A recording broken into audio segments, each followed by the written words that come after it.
Let's see. Okay. Facebook's online. Periscope's online. YouTube's still working on it. Still thinking about it. YouTube's still thinking about it. Don't like the fact that YouTube's still thinking about it. Yeah, that's probably not a good thing. No, that's our main one. Oh, there we go. Now YouTube's on. She should be on.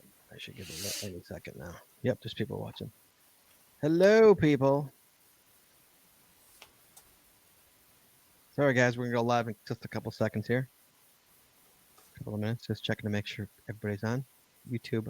All right, YouTube, if you're YouTube in the house, say hello, please. Make sure the chat is working. Can you guys see the chat? Daryl, can you see the chat? I do have live comments, but there's nothing in it. Okay. So I assume it's working. Merlin, can you also see the chat?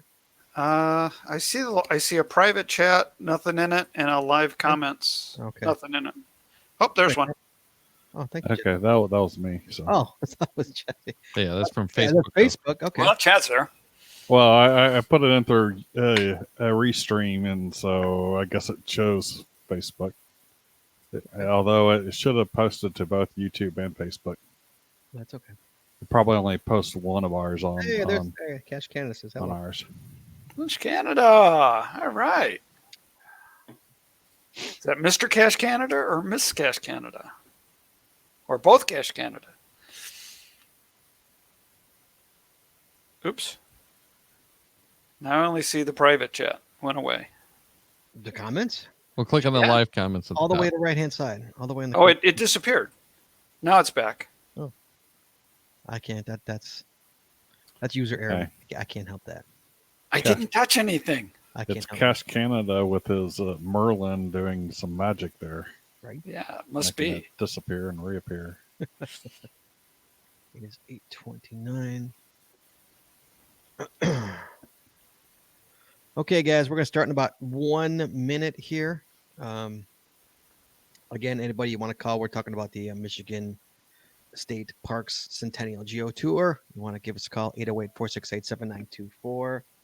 808 Got Swag. You got any questions or comments about this Geotour, you give us a call. Hey, nice t-shirt, Daryl. Thank you. Hey, Daryl, nice t-shirt. Yes, but you're late to the party. I'm always late. Oh. All right, so let's start this show. So, Jesse, you okay? You ready to go?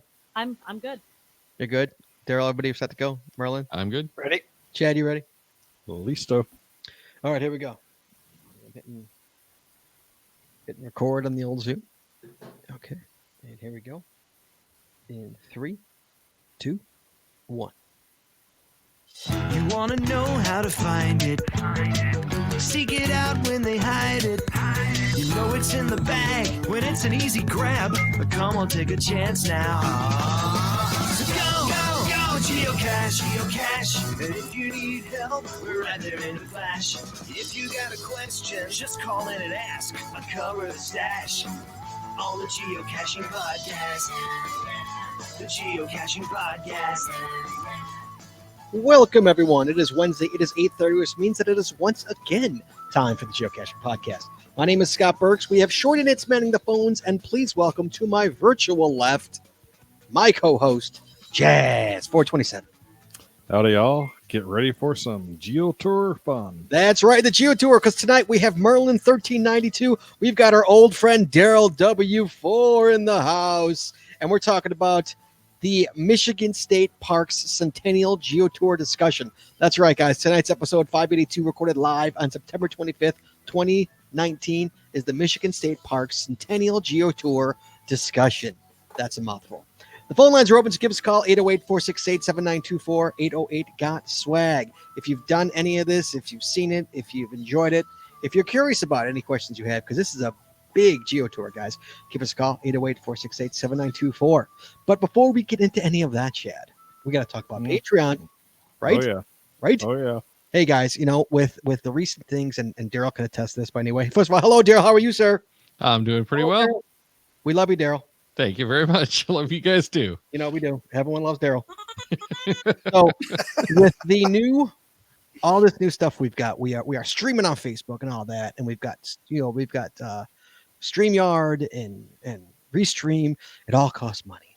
Right, Daryl? Daryl will attest to this. Yes, it does. And it seems to get more and more expensive. It just keeps going up, man. So anything you guys can do to help us. We've got so much on the other side, extra audio, extra videos, so much fun stuff. I did a count actually, Chad, and first of all, since we rebooted the show, it's been about a year. It's been almost a year since we rebooted the show, and we have 41 things up, 41 different audio and or video up on the other side for patrons to enjoy. Awesome. 41 in a year. 41. Jeff and I have been busy, to say the least. Yes. So anything you can, guys, really appreciate it. Thanks to all of our subscribers. We love you guys so much. And Chad, we got new subscribers. We have got Laura B from Newburgh, Indiana. Chad, your hometown, Newburgh, Indiana? No, I have to look up where exactly that is. I should have done that before the show. You don't even know where it is, huh? It's somewhere in Indiana. I know. Aren't you from Indiana?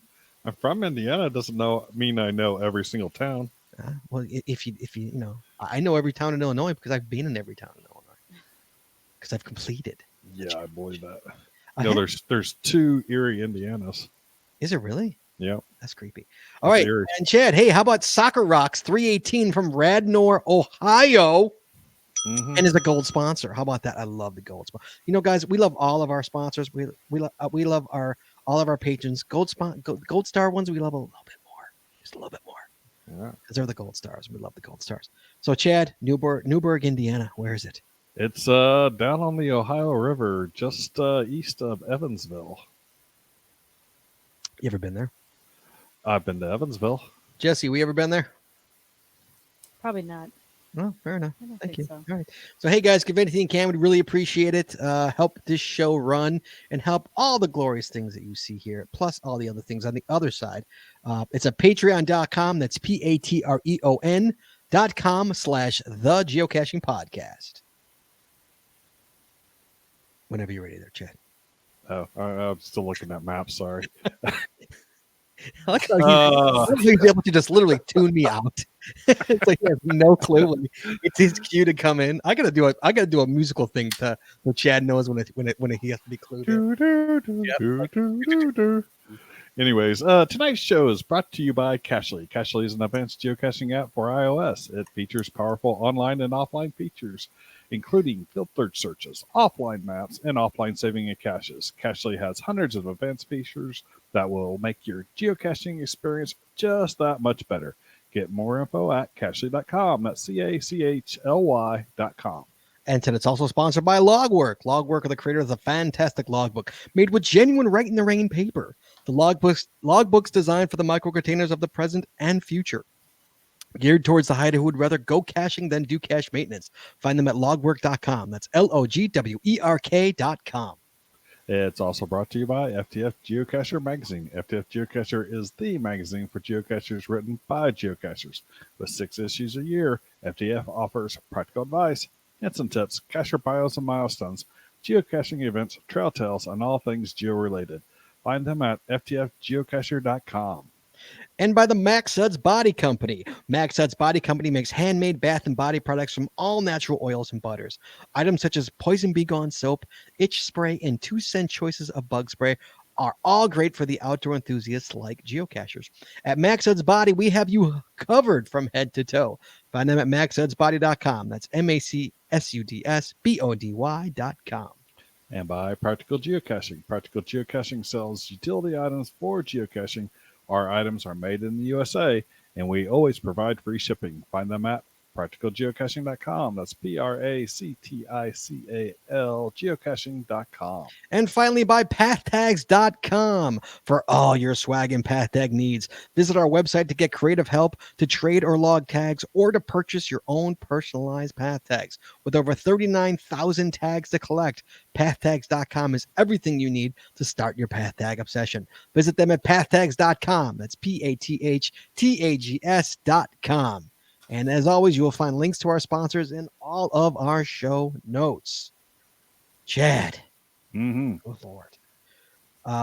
We have a really interesting show here tonight, guys, about the the Michigan Geotour. Before that, though, just hold on, Lois. 1 second longer. We've got some emails to get to.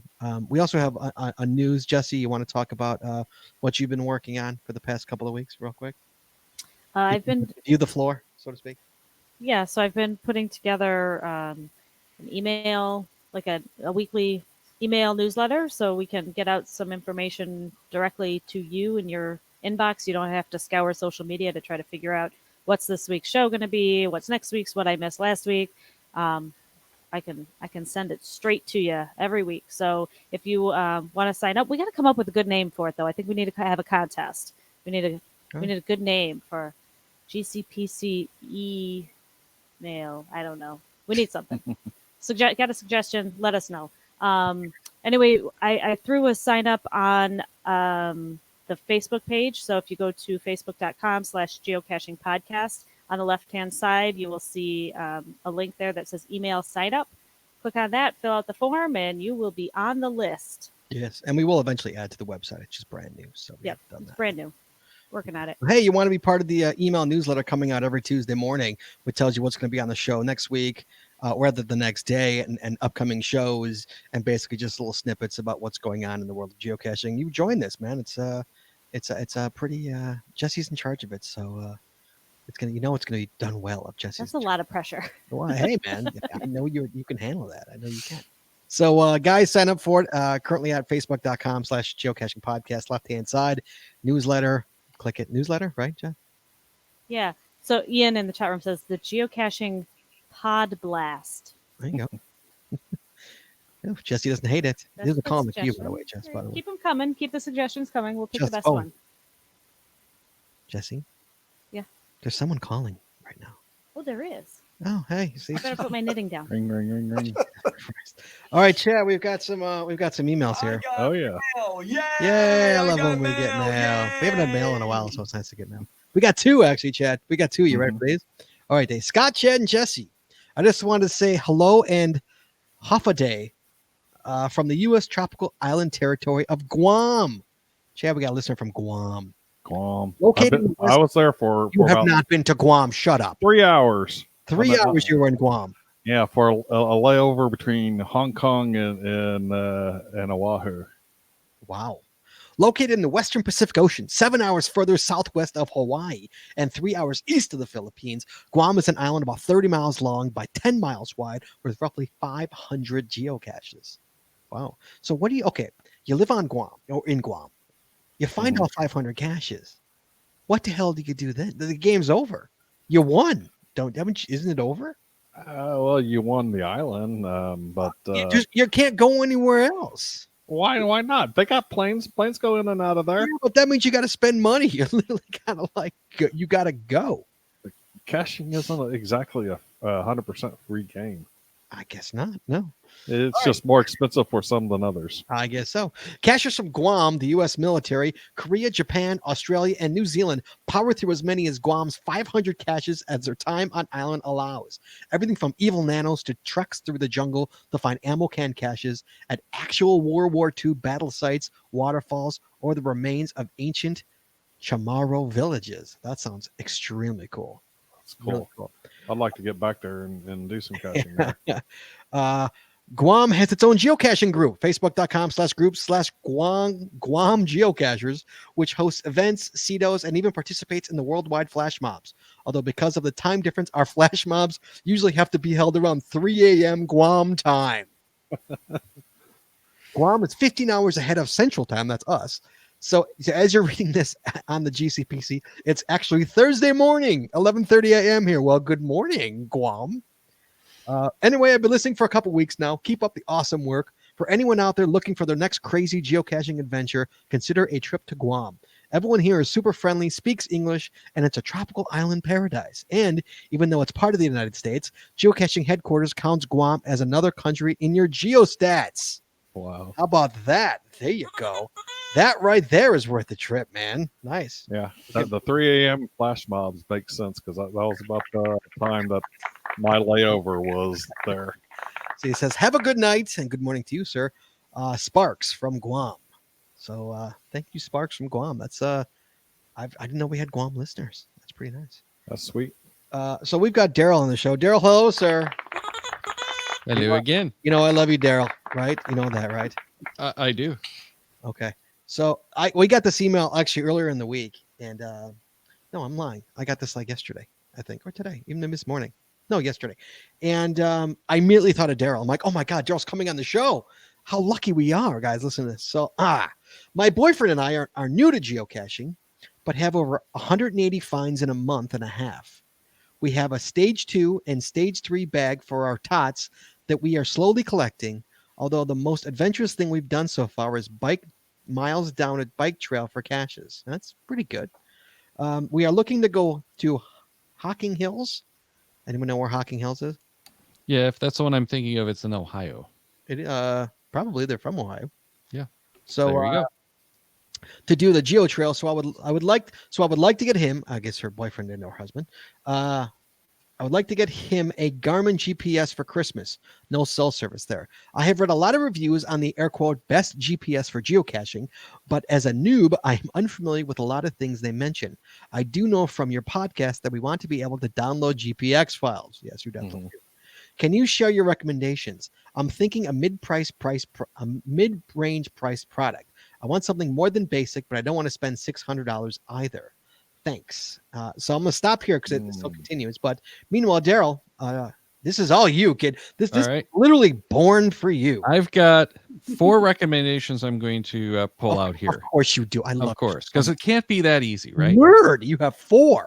I've got 4. So I'm going to start with the eTrex 32X. And this would be my pick. It's still got the buttons, not a touchscreen, which I love, especially in the colder weather when you're wearing gloves.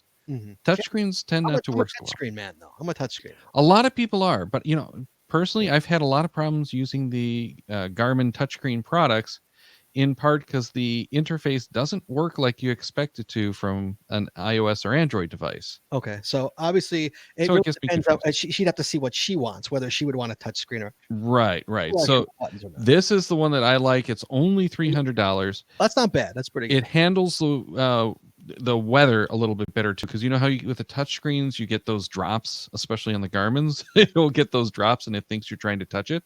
Yes, you don't have to worry about that because it's all buttons. And it is nice and small. I've got the older 30 model and it's still my go-to. I love it. But a lot of people like the Oregon 700. The 750, which is the one I have, gives you some extra stuff, but we'll start with the 700, which is only $400, and it's not what I like software wise, but it's still a good unit. Definitely better touchscreen. So if you like the touchscreen, it's a nice, decent sized touchscreen and is kind of handy on like a bike. This is the Oregon 700, correct? Correct. But it has not gotten good reviews at all, has it? No, none of the rest of these have gotten good reviews. And I think the reviews are more from a software perspective because people are used to smartphones now. Right. One of the things that I love about the Garmin Oregon 700, and I've got a Garmin Oregon 600, is that you can see it plain as day, like you're reading paper in the middle of sunlight. So, that's true of almost all of the new ones, believe it or not. Yes, okay. They've improved the LCDs. My 450, you can't read for crap in the sun. No, well, and part of that, it's a total workhorse, and I just turned it on after not having it on for 2 years. Part of the problem with the 400 is that it's got the resistive touchscreen. So it has to go through that extra layer. But I actually like those touchscreens better than the new capacitive touchscreens because they don't have the problems with like the rain. I haven't had a problem with the rain. I haven't had a problem with the rain or gloves. I've actually used mine with gloves and I've used it out in the rain. Now, the one thing that I had to do is set one of the buttons, the quick button, to turn the screen off because I always hook it on my belt. And if you don't turn the screen off and you're walking around, when you pick your GPS up again, you're in some menu that it's like, how in the hell did I get here? Yeah, the lock is very important, and that's something to remember. So if you didn't have the lock on, you'd probably run into a lot more troubles with the rain. Yeah. So, Yeah, if you are doing the touchscreens. Yeah, if you are doing the touchscreens, definitely make sure to do that. This is a show about garments. Come on, move along. The 750 is $550, and the nice thing that this gives you is, well, and this is also now jumping into the ones with the topo maps, which is also a nice add-on, but in my opinion, not really worth paying for. Right. You can get better maps from like OpenStreetMap, Cycle, etc. But the 750 gives you the option to connect to the phone. So if you're someone who likes to go out for those FTFs, this is something you might want. It doesn't work very well, though. Mm. So generally, I would avoid getting the 750. Okay. Yeah, I have one, and I never use it because it gives me so many troubles. That's why I never upgraded from the 600 that I got. Like 5 years it's ago, not worth an upgrade unless you specifically want that. And for those people who don't use a computer much, having that is a big deal because both this and the 66i that I'm going to mention in a moment have the Wi-Fi, so you can actually download caches without using a computer. And what about the final one you got down your list? That's the 66i. This one is right at that top end of the $100 one right there. Yeah. The thing that's cool about this one, and it's a button unit again, no touchscreen, it has the inReach functionality. So you mentioned that you're going to be out of cell phone range. Well, this one has, you have to add on the service for it, but it has the option for that service, which gives you the two-way satellite communication. So if you need to call for help, it's got that SOS button, and right. You can get the emergency services out there. So if you're a serious hiker, that's something to consider. So basically, an eTrex should do just fine. The eTrex is great for most cachers. For first timer, I would say, yeah. Well, absolutely, and that's why we started off with that one. That is my pick. Is the eTrex 32? Yes. And for any of these, like what Daryl had mentioned there, getting the OSM maps online for free, it's a no-brainer. You really need to go do that for whatever area you're at, because you're going to have significantly superior maps to what Garmin actually gives you. Yeah, definitely.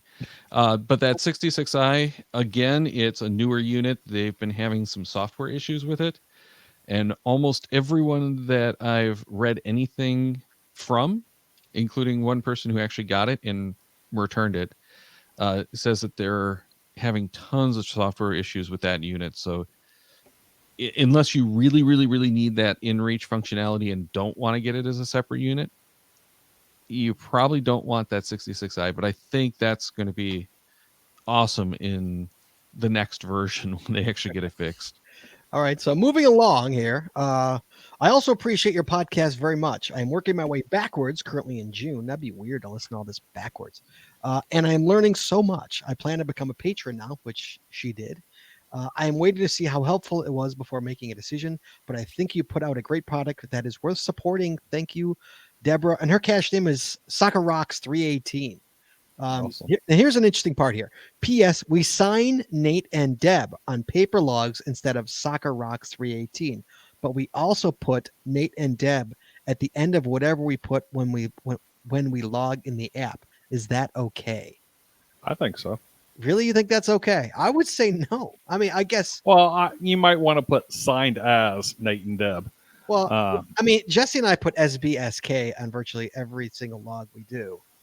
But it's like when I go to events, mega events and stuff, when I'm with a group of people and we're caching as a team, right? We always use whatever our team name is. Okay.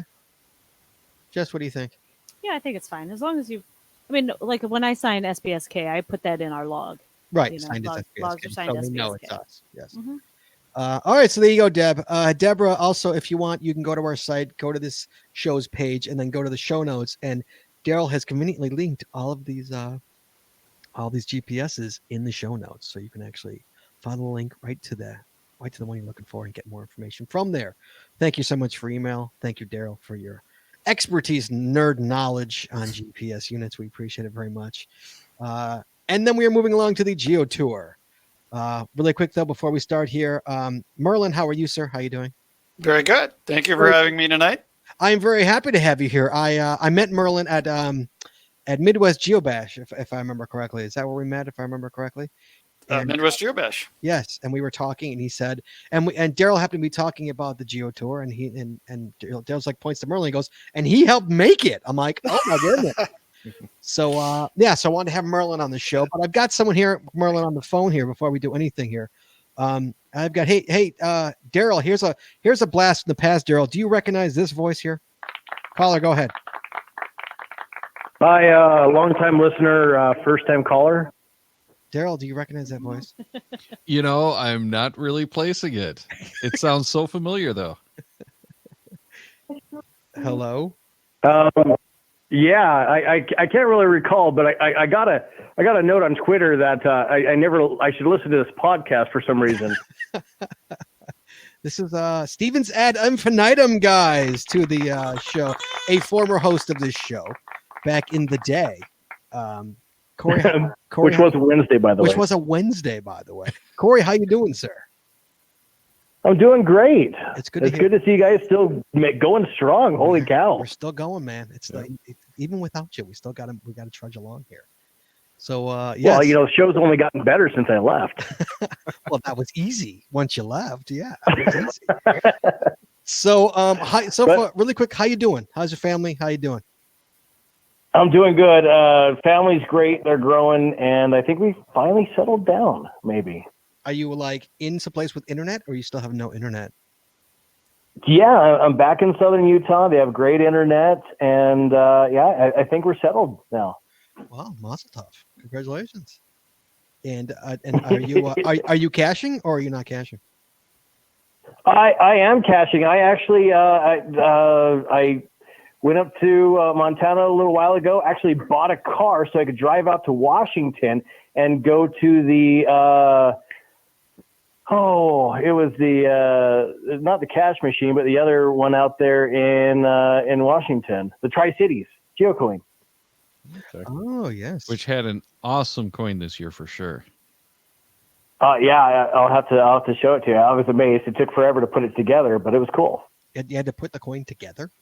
Yes, some assembly required. Yeah, because you actually had to build the stand and hang the atom from a line. It was really cool.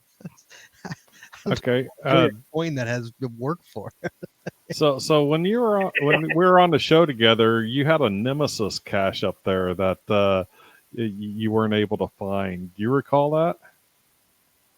I do recall it, and I recall how many hours I spent, frozen fingers, and the cacher retired and archived everything. Without ever Oh, so you never found it. Darn. Never got to find it, no. Oh, that's terrible. Well, Corey, it's so good to hear from you, my friend. Always a pleasure to hear from you. We will get, we've got the 600 show coming up in January. So don't be surprised if you start hearing from me later in the year. 600. Holy cow. Yeah, it'll be mid to late January. Yeah. So. We need a snow angel out of them. That's what I posted on the line. I'm like, hey, what happened to those live caches we used to hunt on the show? We're going to move along. Corey, always a pleasure to hear from you, buddy. So good to hear from you. All right, see you guys. Thank you so much for calling in. We appreciate it. Yeah, bye. Bye-bye. See, Daryl, that's what happens, man. You come on the show and the old school hosts come in here. Hey, so we need Xpunk X to come back on, the founder of the show. Dude, I tell you, mid-January, 600, man. Trust me, I have ideas. Hey, and he's actually podcasting again. Dude, I'm a patron. He still has the terrible internet access.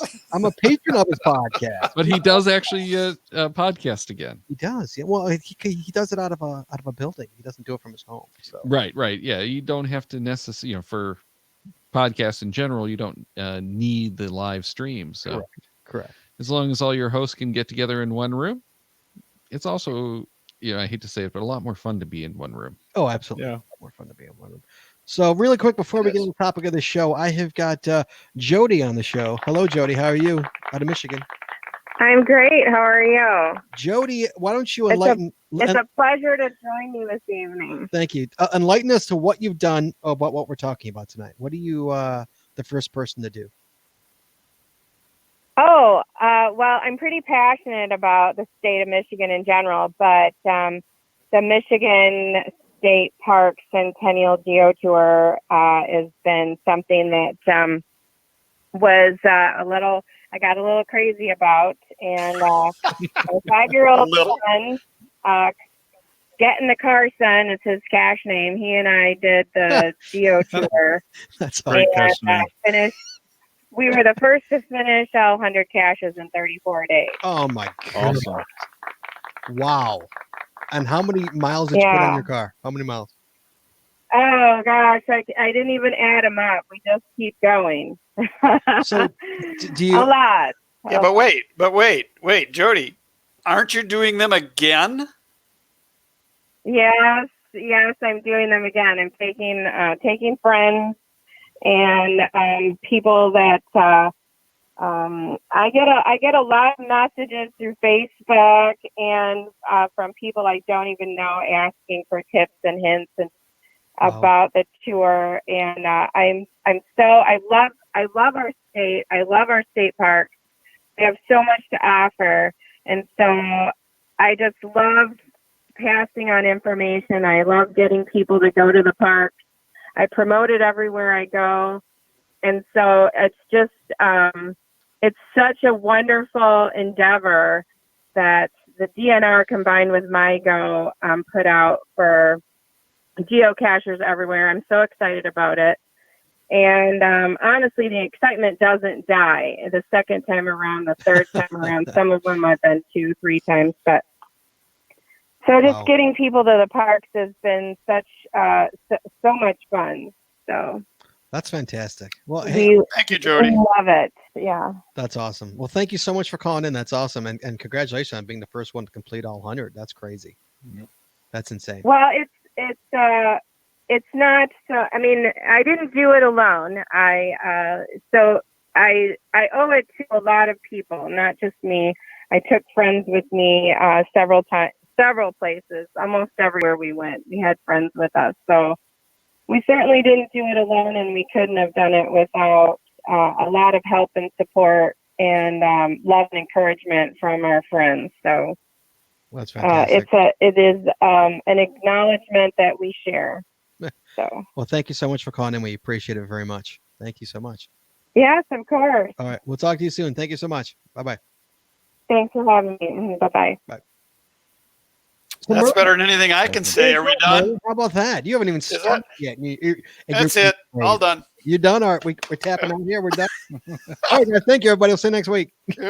What can I say after that? I mean, she's great. And she's crazy. She's doing it twice. So Merlin, let's talk about this. And guys, one of the reasons I brought Daryl on the show, because Daryl, A, from Michigan, and B, has done some of these caches. He's the actual person who has done these, not put them out like Merlin. He's actually done them. So not all, obviously not all 100, but he's done like a fourth of it. So Merlin, let's talk about the Geotour. Let's break it down to the bare minimum here. So whose idea was it? The plan. Quickly, give me a 2-minute planning stages. What happened here? How did this come? Wow. Okay, well, the DNR posted or sent us an email to the Michigan Geocachers organization saying, we've got this idea. We'd like, would you guys be interested in helping? We put a committee together with the Department of Natural Resources. We responded and said yes. Stephanie Yancer at the state, Maya Turek, Lisa Gamero came together on the tour along with some of our board members, Kevin Springsteen, Lynn Johnson, Stephen Fritz, and we all got together. And the first meeting we had, the state said, we like geocaching. We want to do 100 tour caches, and we want them to be earth caches. And we paused at that, and then, you don't want to offend someone who's going to do a tour. We said, maybe we should do something a little bit different than earth caches. What do you think about? And then it started. So about a year ago is when we started monthly meetings to talk about what we would do, how we would do it. The 100 turned into the 4 regions of the state that MyGo does as chapters. We put 25 in each region. Wow. So that each region could be done. And then we set up rewards for doing a region, things like that. Okay, so hold on. So let's go through this. So I don't know if anybody realizes how big of a state Michigan is. It's pretty huge state, including the whole upper peninsula. And you're saying there's 4 different regions for each part of the state. Correct. You had that map that you showed me. Can Yeah. you put that map for people who actually will be watching this? Obviously, people listening at work are out of luck to not see this. But he actually has a map of all of the caches, the entire tour. That give us a second. Help pick it up. But there was 100 caches in this tour, correct? In this. There is 100 caches in the tour, and I brought the wrong one up. Okay, so if you need to find a minimum of 20 Geotour specific geocaches in each region to receive a regional path tag for that region, courtesy of is it Migo or Migo? Either one works. We don't care. I say Migo. Some people Migo. So, Migo, it doesn't matter. So you find a minimum of 20 Geotour specific coins in each region. So each region you get a path tag. Correct. There are 4 path tags that you can earn. So okay, so and 4 different path tags. Yes, 4 different. Earn any 3 path tags to qualify. Follow this here. Earn any 3 path tags to qualify for a silver commemorative Michigan State Park Centennial Geocoin. Trackable at geocaching.com, courtesy of the DNR. So 3 path tags. So you got to find 3 out of the 4 will get you a silver coin. Correct. Okay. Earn all 4 path tags to qualify for a gold coin. Correct. Wow. And then all 100 gets you the digital souvenir from geocaching.com. Good Lord. All right, let me add this to the stream here. Okay, so currently what we're looking at here, anybody who is, again, at work listening to this, I'm so sorry, but what we got is we got a map of Michigan, and it's just caches all over the state. There's 100 of them. Now, when I built this, I put it together in cachetour.no. I'll give them a plug because I love this product. We start over in Chicago. Some guy has a... That's my house. Right there. That is your house. It's right there. And if you were to follow the purple line all the way around the state, you would get all 100 caches in 4 days, 11 hours, and 6 minutes. So it would take me 4 days from door to door. It'd take me 4 days to get to do this. Correct. Now, that assumes you don't eat, you don't sleep, you don't rest, stop, break. You don't have any other life other than caching. Okay, so it would take me a week. And the state parks are only open from 8 a.m. to 10 p.m., so that's a problem. 10 days. 10 days. A couple of weeks to get them all. So that's pretty interesting. That's a lot, is what that is, basically. That is a lot. Now, the second one, I'll quickly show. If you were to be more sane, I think you can see this. This one is just the southwest region. And this one would probably take 29 hours. You could probably do this one in a weekend. Coming up from Chicago, come up the west side of the state, come over through the middle, and then back over to Chicago. You only need 20 to get that path tag. I listed all 25 for you. That would get me a path tag. Is what that Nice. Oh. I just assumed you wanted to get all the caches because I got to assume something here. So right, exactly. Yeah, Daryl, you've done some of these. I've done none of those ones, but I'm like really jonesing to get out there for the ones along the coast there, that west coast, because this is, as I understand it, probably the best time of year to hit those. Right now? Right now. Yeah, yes. Right now. Yeah, great right weather. Now. You're starting to get the leaves changing, so it's going to be absolutely amazing out there. Yeah. Oh my God! With the leaves changing. Oh, absolutely. I remember we were in Michigan a couple of years ago visiting Daryl, and we were in the woods, and it was amazing. It was beautiful. Remember, right when the leaves were changing. Oh yeah. Yeah, and that was a good year for it too. Oh yeah. The last couple of years, we haven't gotten much in the way of leaves changing. We've got Nathan Horde coming in from YouTube saying 88 down so far. Nate the Great. Age a Gate Falls, Palms Book, and Algonac are my favorite ones so far. Excellent series. Highly recommended. Algonac was amazing. Oh, there you go. Daryl's had to get some Instagram shots for that one. There you go. See? So I've only found 19.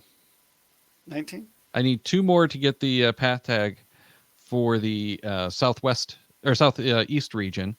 And the reason that I need 21 is because there's 5 in each region that are required. So you can pick, you have to do the 5, but then you can pick any 15 of the others. Yeah, so here's a number for you, Scott. So far, we've got 16 3,020 found logs for the tour. Wow. Wow. And that was done by 2,341 different caching accounts. Wow. So it's it is a big tour, no questions asked. It's and like I've said, why does this differ? Home, we got Johnny Cash here saying, loving the Geotour. I've only found 3 of the caches so far, but they were all fantastic and brought my girlfriend and I to some really neat places during our trip to the UP. So UP. To the UP. Oh, I caught UP. To the UP, excuse me. Yeah, this is different, and that's why I wanted to bring this up. Is that I feel this is different than most other Geotours out there in terms of this has had TV exposure. You've been on 8, 12, 9, and 10 news. You guys have had exposure on TV. I mean, rarely does geocaching get on the news these days unless something's blowing something up. The fact that it's actually on the news, for something good. Oh, absolutely, and a lot of that credit goes to Stephanie at the DNR. She contacted her local, the Bay City cache is one that she was responsible for getting on the news, and right now it's sitting at 86 favorite points. So it's been really popular for that one, and so that really made it a big deal, and that was great for the DNR. They've done a lot of help. This is not a MyGo tour. This is DNR. We're just working in conjunction with them. We hid the caches. We're responsible for the cache maintenance on them. It's helping the state. So, but yeah, we've seen a lot of new people to caching. In fact, I've got a quote from Peru Outlaw. He's got a total of 351 caches, and he said, TFTC, greetings from Chicago. These caches up here sure are fun. So brand new cachers, seasoned cachers, there's a little bit of something for everyone. Depends on what you want. Wow. And how much have you, I know you, so what was let's start with, let me back up. What was your role in this whole thing? I'm the vice president for MyGo, and I have a lot of contract experience and a lot of experience with headquarters. So when I got involved in the tour, it was mostly from a contractual standpoint. What was going to be required of the DNR? What did headquarters want? How was MyGo going to help with that? And so that was my role on the committee. Mm-hmm. But the tour when we put this tour started together, we knew we were going to have 100 caches to deal with. We knew that one person was not going to be able to do that. So we put a call out to MyGo members, and there are about 48 different cache hiders throughout the state that have put caches out, that are maintaining them. We're also monitoring the logs as they come in, and when we find a negative log or a needs maintenance log, we're very proactive to get that cache back up and running. Nice. Things that make or break a geotour, and we brought it in the experience from all of us on the team that we've done other caches. We've done other geotours. Some tours can be done in a day, some in a weekend. We modeled this one after Utah and Florida in that you're going to have to take some time on this, and that wasn't a problem. And I feel that's what separates it from a lot of them is that this one does. This one is not just a weekend one or one, you could, quickly get a coin. You have to work for this. This is one. Yeah, this is I've had to work for this, and because I have to find them all too. Just because I signed up on them doesn't mean I could just credit it. And have you placed any out there? I placed one. You placed one. I placed one. Yeah. Well done, Merlin. Thank you. And I should find out how many. Mine last time I looked, mine had 46 favorite points on it. Is it an ammo can? It is an ammo can, but it's not a traditional ammo can. Tell me the difference. Okay, of the 100 caches out there. Yep. Let's talk about the differences. What's traditional, puzzle? What do we got out there? What's sitting out there in Michigan? You name it. There are 55 traditional caches, 27 multi-caches, And some of those are from 1 stage to Daryl's familiar with the 7-stage one that he didn't find that one time he was out. Oh, Daryl, what happened? Hold on, time out. Hey, stage 1, we couldn't find it. It was a sign that apparently is under some grass somewhere. Is that the one with somebody with 77 finds found? 71. Oh, Found it 4 days after Daryl couldn't find it. Now, to be fair to Daryl, the guy that went just before the cashier, the cashier just before Daryl went has 721 finds, and they found it. But we do understand that Daryl didn't find it, and we do know that there is vegetation there. And we've made that. And you can find the signs in the Street View. I don't know how the cashier's found it. I have not found that one cashier. I know how they found it, and I wasn't about to do it because there were what they had. There were signs. There were signs implying that you shouldn't go there. Oh, I see. Okay, so sorry, Merlin. Well, that's okay. Some are challenging, some are not. Some take a long time. Some are harder than others. There's 27 or 10 mystery, unknown caches, and a lot of those are answer questions or some are gadget boxes. 5 letter boxes, 2 where I go, and 1 earth cache. So there is something for everyone. That's amazing. That's awesome. Here we got from the YouTube. We have got. I'm clicking it twice too much. Paula Couple says, "As a hider, I have a watch on my hide. It's been fun reading the logs. The finders are certainly varied. I've been pleased to see how many are newbies from out of state and country." Yeah, we have 7 countries that have participated in the tour. Of all of those, the 16,000 logs. That's pretty impressive. So, Daryl, how many have you finished, Daryl? 19. 19. So you don't have a path tag yet.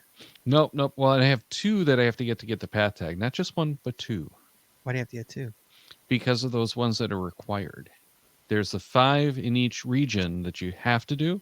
So that there's 2 that I have to do that are way west of me that I haven't gotten to yet. Okay. So here I got a question from the YouTube here. It's a good one. Tyrone Shoelaces says, "Would be great to incorporate this tour with filling all Michigan counties. Do you have any idea how many counties I would have if I did all 100 caches?" No, but approximately 79, I think is the number. 79 of the 83. There's 83 counties in Michigan. And this tour touches most of the counties. Really? And there is a MyGo challenge that there is a reward if you get all 83 counties in Michigan. What do you get? So this does touch most of the, but not all of them. Oh, well, there you go, Jason. You get most of them. Go. But I think, if you look at the circle of the tour, you have to go through all the counties, even if it doesn't have a state park in it. You got to drive through it, so you might as well find another cache. Oh, absolutely. Yes. Yeah. Daryl. So tell us your some of your adventures here. So what have you seen that? Probably my favorite one, and I can't remember the name of the park off the top of my head, but it's actually in what used to be like a summer home for Henry Ford. So there's some ruins there. There's the little garage. It's kind of like another little house, and including the driver. His driver used to stay in that house. And so that house is still there, but the rest of the building is gone. And then there's just this one little cache over there that you have to find to claim it. But there's a couple of other caches that start in the area, but the puzzles aren't, or the puzzles that aren't there. You just have to collect the data, including a toboggan run. So that was probably my favorite of all of the caches that we've done so far. But Algonac was amazing. I really liked that one. There were so many others that we did in and around these caches, because we knew we weren't just going to these caches. We were doing short little day trips, have to be home to take care of the dog, that kind of stuff. And I want to say, no, I can't. No, it's not that park. But one of the other parks, we got stuck in the woods without any data service for a good hour, working from our phones and getting the caches that were cached, all themed around, what was it? One of the Grimm fairy tales. Guys, anyone who's watching the show, you want to give us a call, 808-468-7924. If you've done these or hit one of these, feel free to give us a call and talk about it as we continue on with these conversations. Johnny Cash says, Palm's book was my favorite so far. Do you know that one, Merlin or Daryl? Have you done Palm's book, Daryl? I have not, because that one's up in the UP. Where you travel over Michigan's largest natural spring. I can't even say that. Kitchpiki? Kitchakatiki. I used to be able to say it. I can't say it anymore. I love that park. It is a fantastic park. And that's one that's been on my list to do, the park, since before I was geocaching. Really? Yeah, because I found out about it probably 20 years ago. And through some photos. This is back when I was doing a lot more photography. Right. And I was like, okay, that's one of those photo destinations I must go to. If you the banner of our tour page is Palms Brooks. That's where we took that photo from. So it's a great big spring. I've been there many, many times, but all pre-tour. And you manually take this raft across the spring, and there's a lot of trout, and it's absolutely beautiful. It's gorgeous. I can't wait to find the cache there. Geocaching.com/play/geotours/Michigan-State-Parks. Or it's GT93, which is way easier if you go to the Geotours. Go to the Geotours, it's GT93. There you go. You can do that too. There you go. So the timelines. So what was the timeline, Merlin, from you taking that phone call to this going live? Approximately a year. Just a little bit less than a year. We went live May the 24th. That was by design. Couple of reasons for that. A, it's a nice holiday. Everybody's getting out. But B, it also gave us time to get rid of snow in the UP so we could actually hide caches. Right. And that's one of the things that we have coming up is while fall is a great time to get out and see Michigan. It's gorgeous. I was up north today and there's about 5% color turn right now. So it's starting to go. Mid-September, early October is when the colors are at their peak. But coming up for winter, a lot of the caches are winter friendly, but not a lot of parks are. There's Traverse City Park is closing for the winter because they've got a big maintenance project coming up.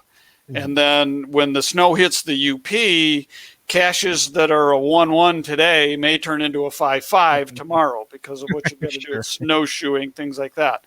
So we're not going to post anything out on the tour specifically, but we just want to let geocachers know that, your mileage might vary and you may get to this cache. Some are winter friendly, some are not.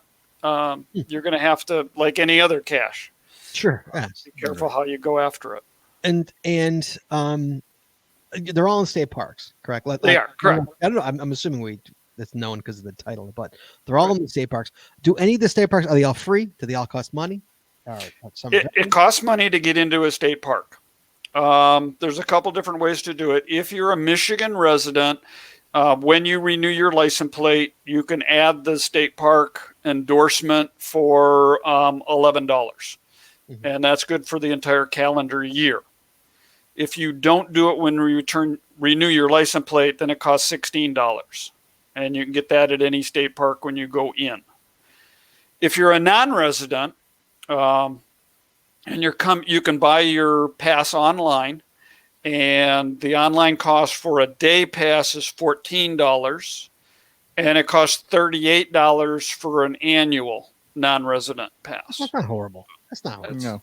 Not outrageous. No, absolutely not. No. And going for it, it's worth it. A lot cheaper than California passes. I can tell you that. Oh, good. No, an annual pass to California for residents is depends on which park system, because there's multiple park systems. About $120 typically out here. Really? So you get reamed. So Merlin, how many people? It took a year to build. How many people were involved in this creation? In the creation of this whole thing, roughly? Well, in the creation of the I mean, there's two tours. There's an administrative part of the tour, and then the deployment part of the tour. Everybody. So, involved in this? well, everybody involved. There's Jeff Caulfield, Kelly Taylor, and Miss Jen from headquarters. They've been extremely helpful. The three from the MDNR, we probably had 6 on the MyGo State Park, and then the 48 different hiders that we've got. So, all right, let's say 60 people. Wow. Put this tour together. Yeah, this is not I'm not a one-man show, and I'm the spokesperson for everybody, but I did not do this on my own. So wow. No, this is a collaboration effort. One of the hard parts in the beginning is because MyGo and the DNR got together, and we knew what we wanted to do, but the Geotour contract with headquarters is only a 2-party agreement. So headquarters would not allow MyGo to work with the DNR to work with headquarters on this. And that almost brought the tour to a complete stop. I got a call from Jeff one day, and he said, Tim, the tour is over. I've been told to walk away because we can't do a contract between you, the DNR, and us. So I immediately called the DNR and said, we can't let this happen. And this was like the 10th hour before we're going live. And so I got on with DNR Legal, and I said, this is a problem for headquarters. What do you think? And we actually put a contract together where MyGo has contracted with the state to place the caches and do all the cache maintenance. So then the DNR can agree to that clause in the contract with geocaching.com because in a way they're doing it. So we have a contract with DNR with HQ, and everybody's happy. Is it a year contract? Because they have to get renewed every year, like the Geotour one. It is a 1-year contract. We put in there that the expectation is for 3 years for the tour. So when the DNR was pulling the funding for this tour, they budgeted for the next 3 years. Okay. So it does have a finite end right now. They're not at liberty to, we're hoping that it goes longer, but they're not at liberty to say that. So that's why there's a definitive end date on the tour. Right. All right, let's talk numbers here. Let's talk numbers, finders. How many people have found the caches? How many logs are there? I know you said it before. 16,000 find logs by 2,341 unique cachers. Wow. How many countries? 7. 7 countries. 7 countries. How many favorite points have been given out? 3,450 as of today. Wow. And the big number. How many people? 23 people now have found all 100. 23 people have found all 100. Yeah. Are all of them from Michigan? Do you have any idea? I don't have any particular idea. Looking at the names of the people, because I can see them on Project GC. Yes, all of the first hiders are all from Michigan. Finders, you mean? Yeah, all the finders. I mean, I can't imagine somebody from out of state taking. I mean, that's a big effort, trip. Right? Yeah, and it's a lot of vacation time.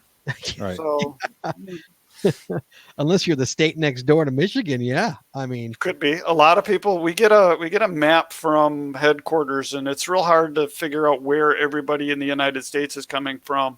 But there were like 4 states that have not been represented in the tour. Really? Wow. Yeah, they're coming from everywhere. That's fantastic. Well, yeah, I mean, it's a tremendous geotour. I mean, 100 caches covering the entire state of Michigan in the state parks. Now, I go to a state park. Is the cache like right off the trail, or am I like hiking 1.5 miles in? Just out of curiosity. Yes.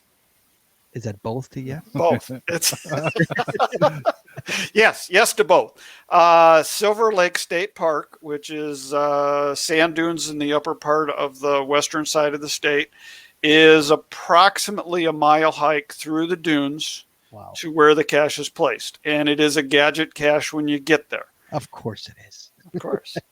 Is that as you said, through the dunes? Is that like climbing Like dune the- hills, sand dune How about hills? Indiana Sand dune Jones? hills. Is it really Oh Yeah, man, always. a mile of that? Yeah. it's Now, like, it's like we need some spare shoes there. No, you need to take your shoes off. Is what- well, you can. I've done that. The hardest part of getting to that cache is the first hill. The first hill is like 200 feet straight up through the sand. You see. Oh, jeez. You're literally just climbing. Yeah. And then once you're up on top, there is a path to go straight through the dunes that is fairly hard pack. And so once you get there, because of their dunes, they're sand dunes, they're shifting all the time. It's like the desert. So the cache had to be placed in kind of the fore-dune area, which has some vegetation to it and some trees. So it takes almost a mile to get the cache, and then come back out. But it's a beautiful trip. And I'm guessing ATVs aren't allowed. They are, but not on that part of the hill. So yeah, you have to walk by the people that are doing the ATV part. To the right, you get ATV. To the left, you go get the cache. And then others are in the parking lot.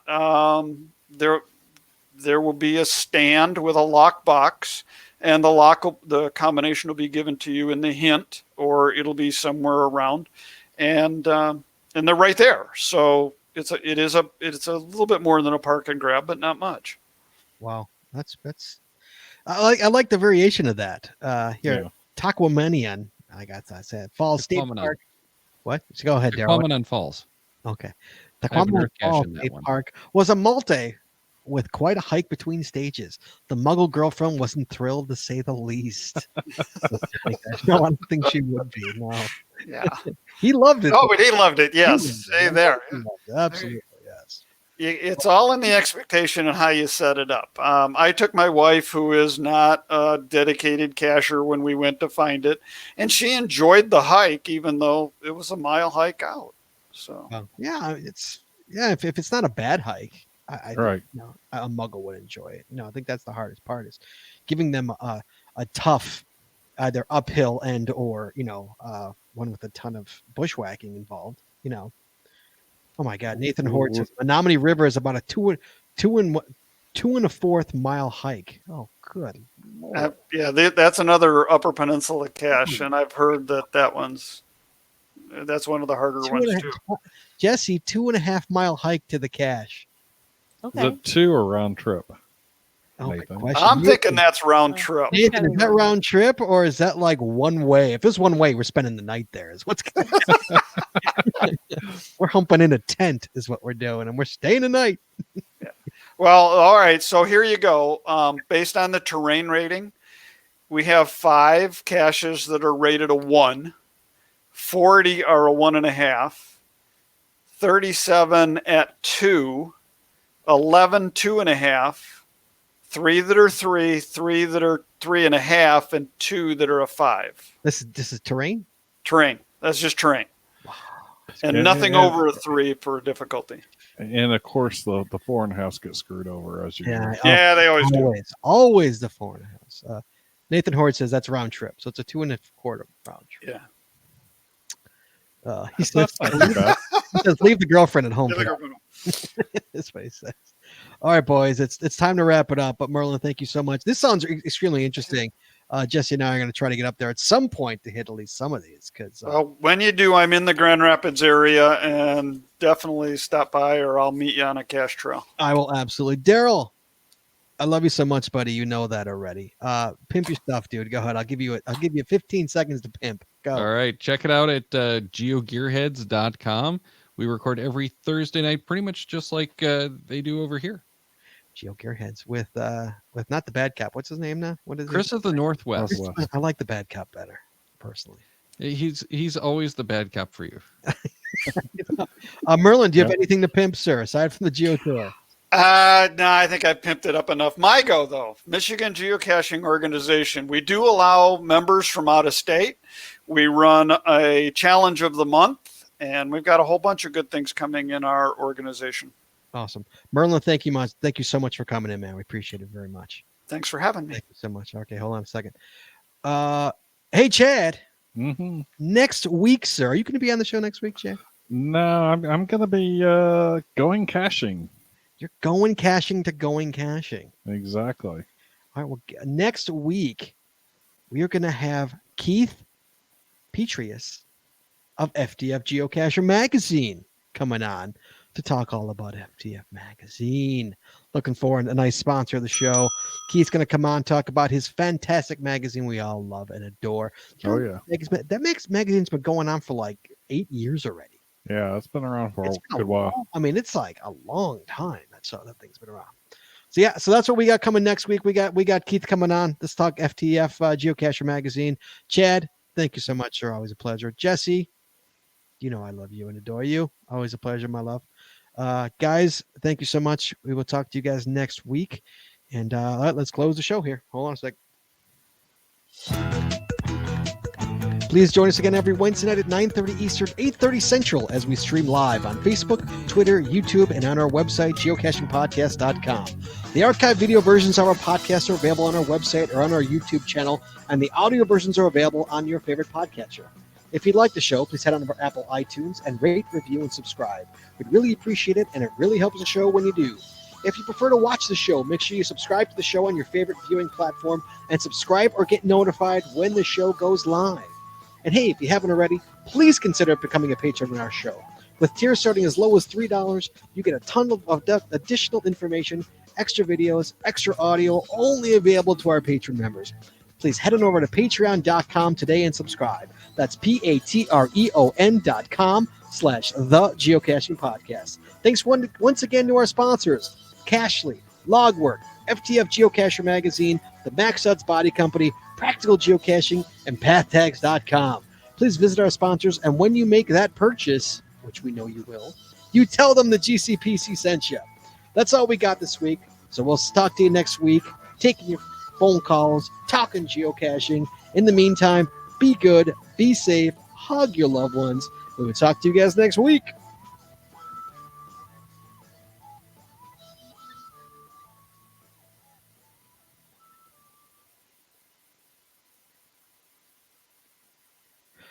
We are clear of the audio.